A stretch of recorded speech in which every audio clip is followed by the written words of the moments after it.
嗨，大家好，今天我们来聊一个可能很多人都很在意，但它又藏得很好、看不见的问题，那就是内脏脂肪。这支影片呢，就是要给你一套结合了科学、科技还有心理学的完整方法，让我们用一个最轻松、最有效率的方式把健康找回来。好，我们马上开始。好，那我们就直接切入重点。在我们开始之前，我想请你先问自己一个问题：你身体里面那个最危险的隐形杀手，也就是内脏脂肪，是不是已经在不知不觉中悄悄超标了？诶，这可不只是胖瘦的问题哦，这是一个跟你的健康甚至生命有直接关系的警讯。那要怎么知道？很简单啦，家里有皮尺吗？拿出来量一下你的腰围。根据我们亚洲的健康标准，男生的腰围只要大于或等于90公分，那就代表警报已经响起咯。而且我真的要再强调一次，这跟你外表看起来是胖是瘦一点关系都没有，这个数字才是一个最明确的危险信号。那女生的标准呢？警戒线就是80公分，一样的道理。只要你的腰围大于或等于这个数字，就代表是时候该好好正视内脏脂肪这个问题了。好，所以为什么我们一直讲腰围，讲这个数字？因为内脏脂肪跟你肚子上那圈可以捏起来的游泳圈完全是两回事，它是藏在身体更深层的地方，你看不到，但威胁更大。接下来我们就来好好认识一下这个看不见的威胁哦。大家看一下哦，这个资讯真的非常非常重要。你可以把内脏脂肪想象成是包在你重要器官外面的一层油，你的肝呢、胰脏啊，都被它紧紧缠住。你平常爱喝的手摇饮、宵夜吃的炸鸡、上班的压力，还有睡不饱，哎呀，这些全都是在喂养它长大。所以如果家里的体脂计量出来等级是10或更高，那警报就真的很大声了。我们的目标很清楚，就是要把它降到9以下。好，讲了这么多可怕的，那到底该怎么办？别担心，方法其实有，而且很科学、很简单，重点是几乎每个人都能做到。这个方法就叫做科学超慢跑，它的秘诀就藏在2个黄金数字里面。来，第一个黄金数字就是180。什么是180呢？就是你每分钟要跑180步。你可能会觉得，这么快？但它的重点其实不在于跑多快，而在于频率。你想想看，你脚步的频率变高，代表你每一步停留在地上的时间就变短了。这样一来，你膝盖受到的冲击力自然就降到最低了。这就是科学。好，接下来是第2个黄金数字，60%到70%。这个不是步频哦，这个是你的心率。也就是说，运动的时候，你要让你的心跳维持在你最大心率的6到7成左右。这个区间可不是我们乱掰的哦，这是科学家研究出来，我们身体燃烧脂肪效率最高的黄金区间，可以说是燃脂的甜蜜点啦。这个所谓的黄金区间在运动科学里面，它有个专有名词叫做 Zone 2。那它神奇在哪里？神奇在于，当你的心率维持在这个区间的时候，你的身体会很聪明地优先去烧掉你身上多余的脂肪来当能量，而不是先去消耗掉你肌肉里储存的肝糖。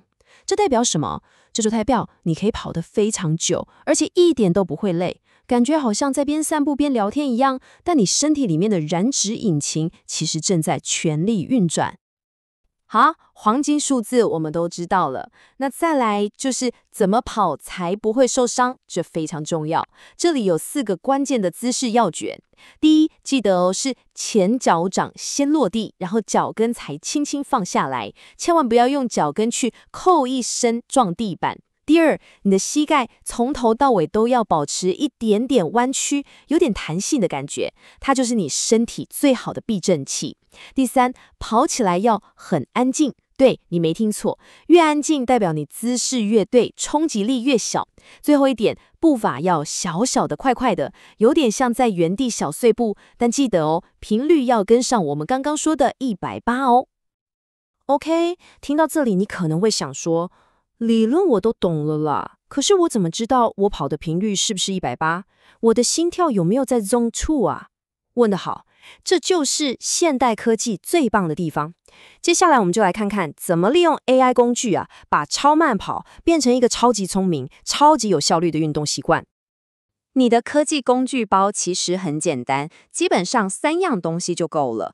第一个，手机下载一个节拍器 App， 设定180，然后跟着它哒哒哒的声音跑，节奏就不会乱掉。第二个就是智慧手表，它会随时告诉你现在的心率是多少，你就能确保自己一直维持在最有效率的 Zone 2里面。第三个就是跑步 App， 它可以帮你把所有的数据都记录下来。你看，这3样东西加起来，根本就是你专属的24小时线上教练嘛。所以你看哦，科技工具最大的好处，其实不只是监测而已，它最厉害的地方是给你一种正向回馈。你想想看，当你看到自己的数据一天比一天好，跑得越来越稳，心率也控制得越来越漂亮，哇，那种成就感真的会让人上瘾诶，这就是坚持下去最大的动力。就像很多在谈 AI 工具的频道，比方说小白 AI 的带路人，他们也常提到，善用这些工具，其实就是帮助我们的大脑跟身体达成一种同步的状态。好，既然讲到了动力，那光靠科技其实还不够，我们还需要一点点心理学的小技巧，才能真的把超慢跑内化成你生活的一部分，而不是3天捕鱼2天晒网。这才是真正做到身心同步。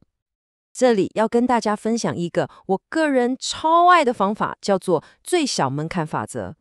你知道很多人运动为什么会失败吗？就是因为一开始野心太大，我明天开始每天要跑30分钟，结果3天后就放弃了。这个法则就告诉你，完全搞错了。你要做的是反过来，设定一个小到你根本不好意思说失败的目标。那这个目标有多小？就是5分钟。对，你没听错，就是5分钟。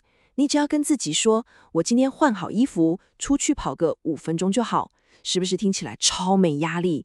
但最神奇的地方就在这里，通常只要你踏出那一步，开始跑了，身体热起来之后，你常常会想，好像还不错那再多跑一下好了。